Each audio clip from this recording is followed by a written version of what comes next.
fighter is a light that reveals the world of his story from darkness, shapes it from nothingness. The way a sculptor carves a statue from a block of granite. If I stop, the world I'm making dies. Darkness will reclaim it. It's a long, hard journey into the dark. Alice's life is at stake, but I can't think about that, or I'll lose it. The dread lingers at the edge of perception. I'll push on. Anything is possible here. I'll write the story. I'll save her. Marvelous, Sarah.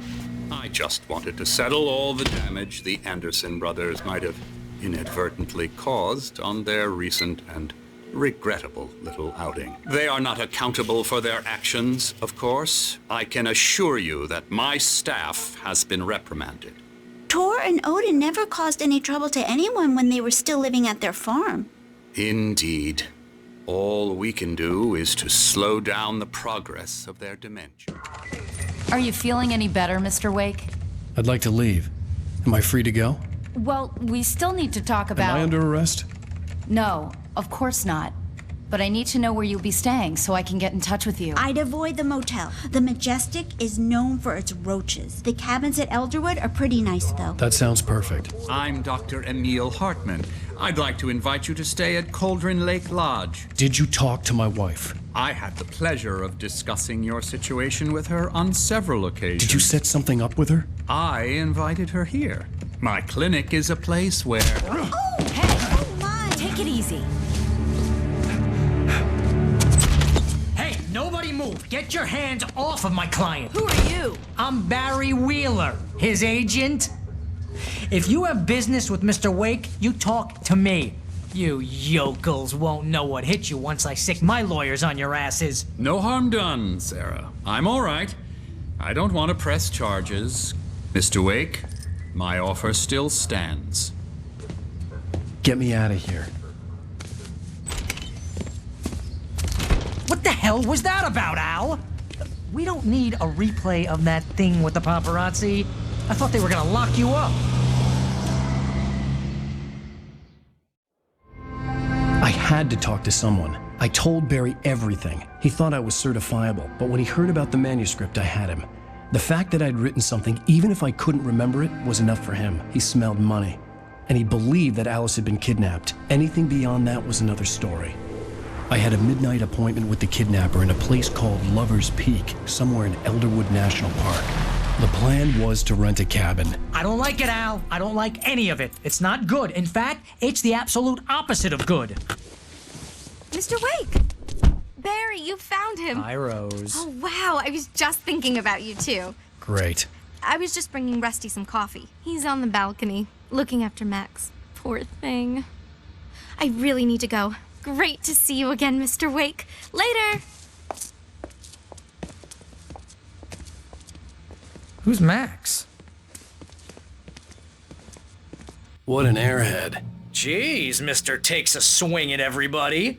This is not her fault. She's a very nice girl and, more importantly, a fan. She even has a fan site dedicated to you. And she was very helpful when I was looking for you. Seriously, Al, what you were saying in the car? Just listen to yourself. What, you shot a guy and his body just disappeared? When was the last time you slept? Are you high? Have you been drinking? No! Look, Barry, I'm missing a week, and someone's got Alice. Do you understand what it sounds like when you say stuff like that? Don't get me wrong, it's a good story, could be a bestseller. But when you start confusing fiction with reality, you're buying yourself a ticket to the funny farm. Wait here.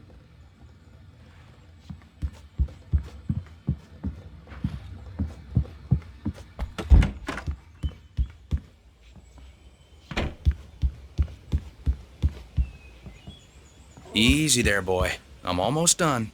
Hey, Rusty, right? You rent cabins. Oh, Mr. Wake. I'd shake your hand, but mine are kind of full here. Actually, I'm sorry about this. Would you mind grabbing the registration form from the desk? It's just across from Bucktooth Charlie. Seriously, Al, you can't just go and meet a kidnapper. Those situations always end up in disaster. You gotta talk to the cops. She's my wife, and it's my call. Can we talk about this later? No. This whole thing... Listen, you hit your head. I mean, geez, Al, come on. You gotta understand how crazy all this sounds. If you're trying to pull a joke on me, freak me out, it's working. Ha ha, let's have a laugh on Barry. Well, you had me going there real funny, Al. You can quit it now.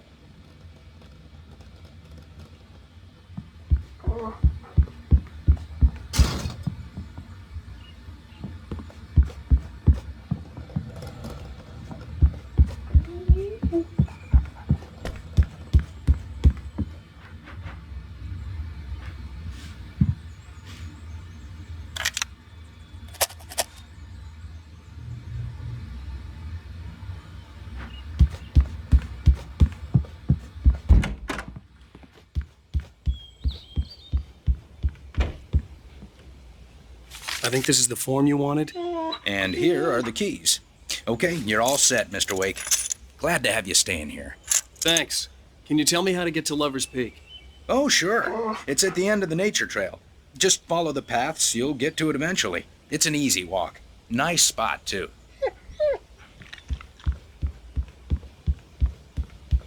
Look, Al, you're asking me to believe that you shot a dude who went poof into thin air, a guy who was bulletproof until you pointed a flashlight at him. You hear that from people who end up spending time in padded rooms, strapped to their beds, wearing white shirts with too long tangled up sleeves, and eating a healthy diet of pills. Al, you make cruel jokes about people who believe that kind of stuff. You're the skeptic. You gave me an hour-long lecture on homeopathy last month. What was it? If there's no proof, it's pure bullshit. Period. Guess the laugh's on me then. Al, come on! I mean, okay, maybe something weird happened to you, okay? Well, thanks for the heartfelt vote of confidence. All I'm saying is you gotta throw me a bone here, bestseller. What would you think if it was me? There's no way you should be going out at midnight with a gun. No one asked you to come here, Barry. Either work with me on this or go straight back to New York. Your choice.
Crazy talk, Al. Al? We should go to the sheriff or call the FBI. Damn it, Barry, they'll kill her! This is not a goddamn debate, Barry. I'm going to Lover's Peak. He said to come alone. Okay then. I understand. You're my best friend and I'm worried that you're not right in the head. Tell me what to do to help and I'll do it. You stay here, and if I'm not back by morning, call the cavalry.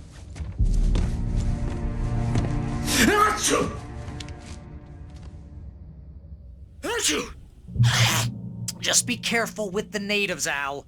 These yokels are dangerous. Everybody hates a tourist, or it'll be Deliverance all over again. Bless you. Oh, this place is trying to kill me. I'll bet there's mold in here, spores, poison ivy, God knows what. This is so not worth a 15% commission. You want to know where you can shove that flashlight? Lock the door when I leave. Yeah, you go ahead and do what you have to do. I'll be fine. Alone, but fine. In a cabin straight from a horror movie.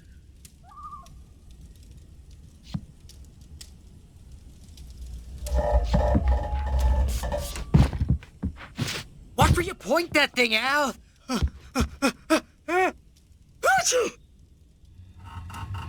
Stop it, Al! Stop it!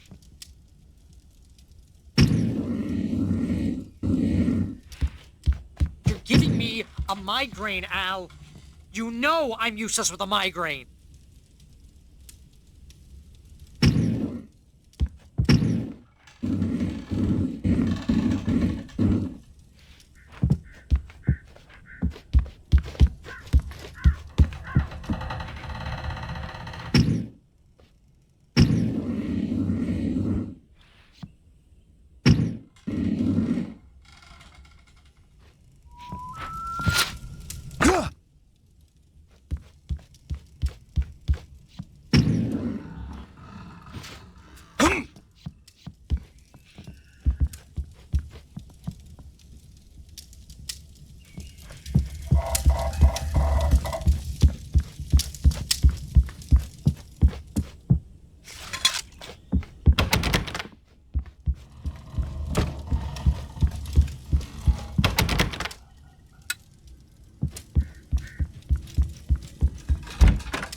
Wait here, Al. I'll hold down the fort.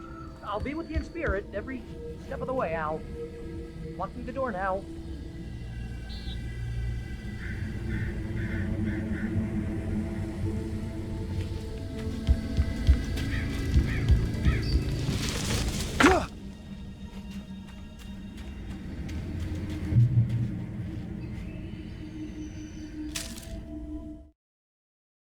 Barry had never gotten along with Alice, but he knew Alan loved her with an almost frightening intensity.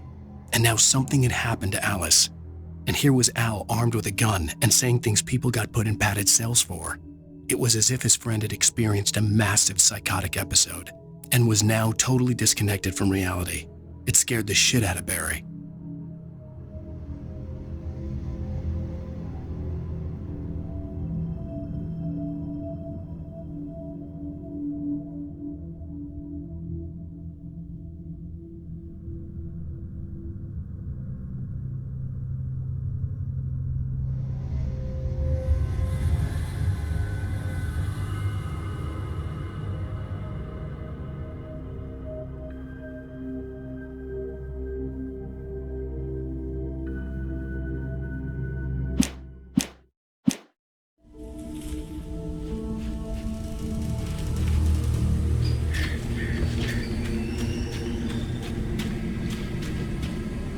Barry had the keys to the car he rented. Wasn't a long walk to the visitor center, and it wouldn't be any use to me in the forest.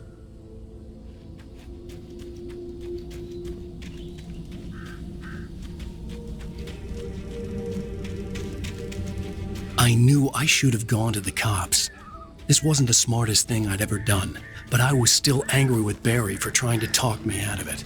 These people had called me right in the sheriff's station. The cops wouldn't scare them. And they had Alice.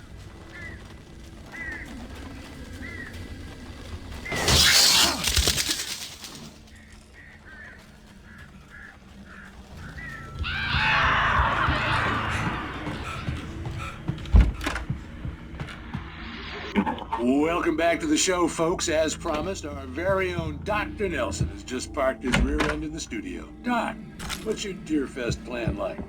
My plan? You make it sound a lot more organized than I ever seem to manage.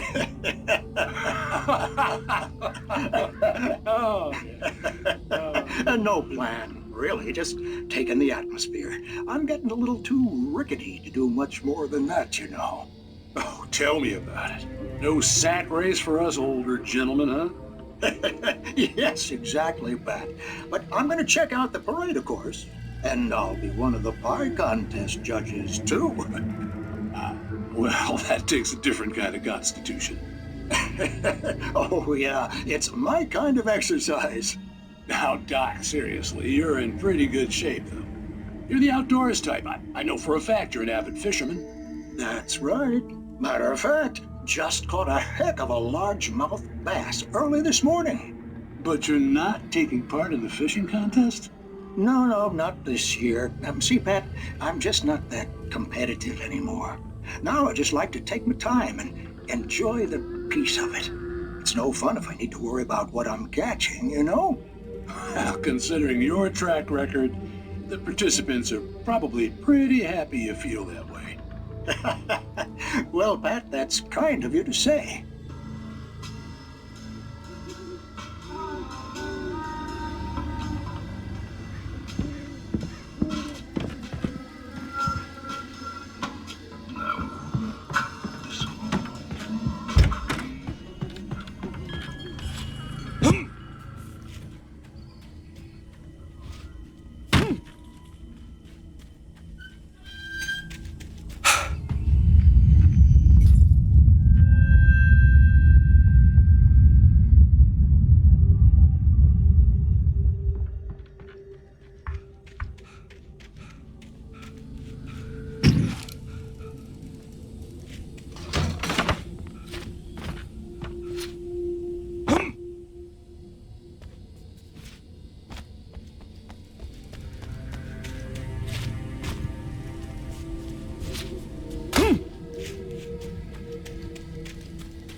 Crime and punishment. The cancer and cure of civilization. But some crimes are impossible to punish, especially in Night Springs. Tonight's episode, The Man in the Mirror.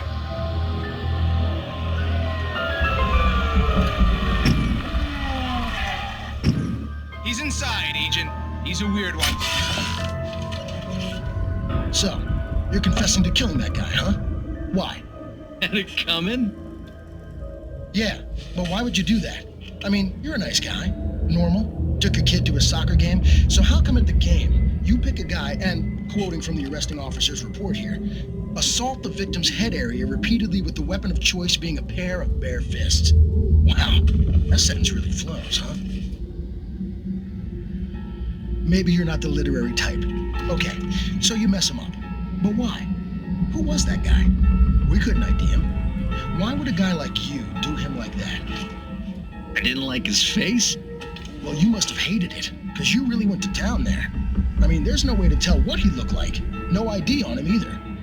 That must be difficult. But then we ran the fingerprints. Got a match. Your prints.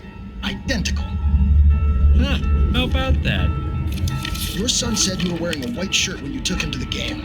But the white shirt is on the dead guy. It's plenty red now. You won't get away with this. Do you really think that's in any way relevant to me? I had plenty of time to talk to my boy before the cops arrived, you know? He won't stop screaming, am I right? You think he's ever gonna be okay? I left my mark. Believe me. You bastard. What? You gonna shoot me? What's the point? I'm going to prison. You got me. I don't understand any of this. And you never will. Don't worry. Maybe you'll see me again, Agent. Maybe in the mirror.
visitor center was heavy with an awful smell, as if some rotten drowned thing had crawled up from its grave. Rusty kept coughing blood. My eyes were drawn to the twisted shape of his broken leg. The attack had been vicious. Max whined in his cage. Rusty's eyes were wild with fear and terror. He gasped, "Mr. Wake, it happened just the way it was on that page."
Rose knew that Rusty was in love with her, and she liked him too. She liked him a lot. He taught her to dance, and life had certainly taught her the value of a man who was gentle. He treated her well, made her smile, made her feel good. But Rusty wasn't the prince of her dreams, and that tended to underline the unbearable truth. She was no closer to that Hollywood magic than he was.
The visitor center was sturdy, but the impact turned the front of the building into splinters.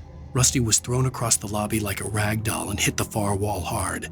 It didn't hurt until he tried to move and saw his leg bend the wrong way, felt the broken rib stabbing him on the inside. Rusty howled in pain and fear, suddenly afraid to die alone.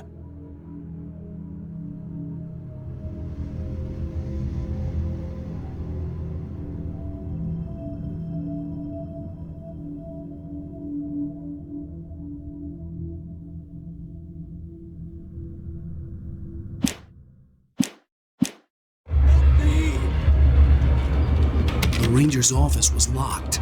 I'd need a key to get in.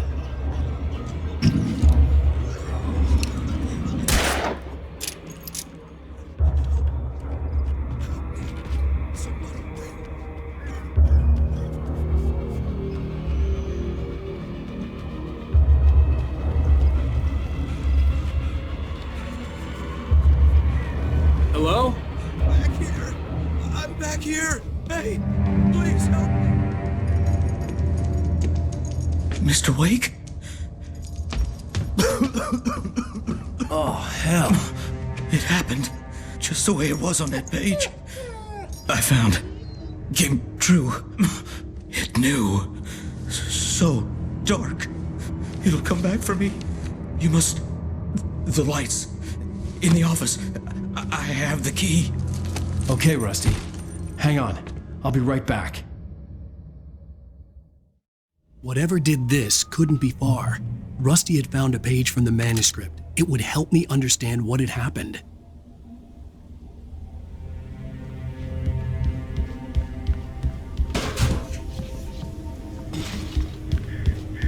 Shh, good boy.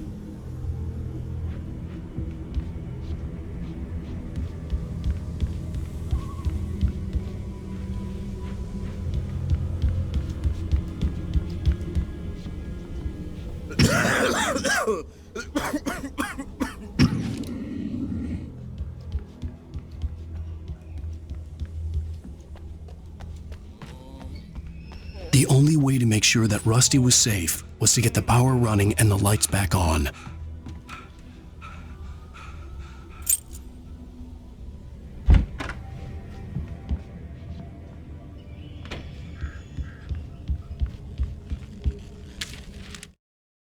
At the last instant, I changed direction and threw myself down. The axe splintered the trunk of a tree. I stumbled into the pool of bright light.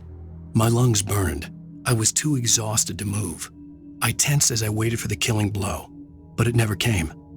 I raised my head. Nothing moved in the darkness beyond. For the moment, bathed in the cold light, I was safe.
I was too late. Someone had destroyed the circuit breaker. There was no way to get the lights back on.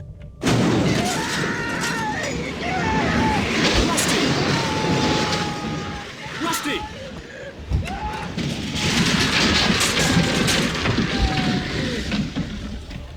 The ground was covered with oily patches that looked like liquid darkness.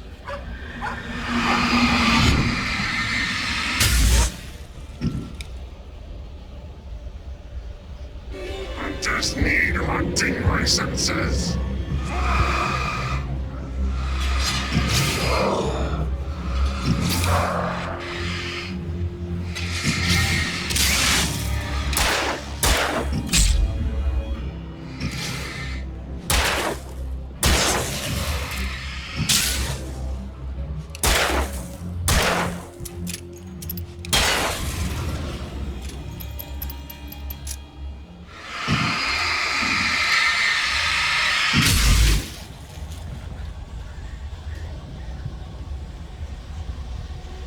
Something had torn a mammoth-sized hole in the wall. Please don't feed the animals.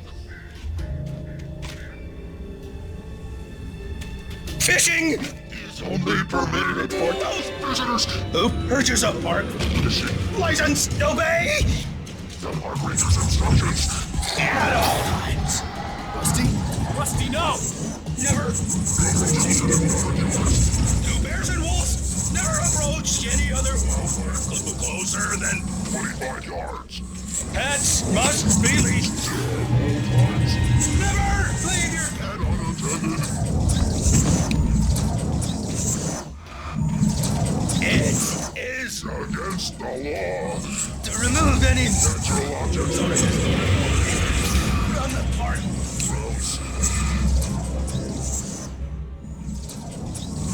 This includes even rocks. You may Slide along the river. Or even simple berries.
Forget about it, Barry. It's just me going crazy.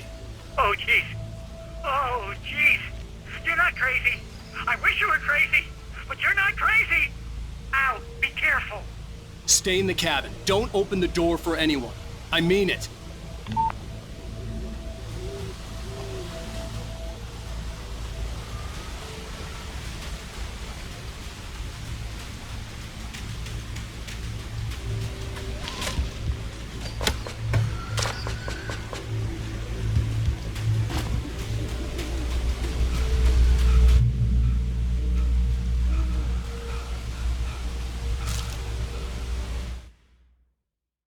In that last instant of consciousness, Rusty thought about Rose. He was older than she was. Rose was barely out of her teens, but she made him feel young and forget what a train wreck his long-dead marriage had been. He still wore the ring. He'd been waiting for her to tell him to take it off. Now she never would.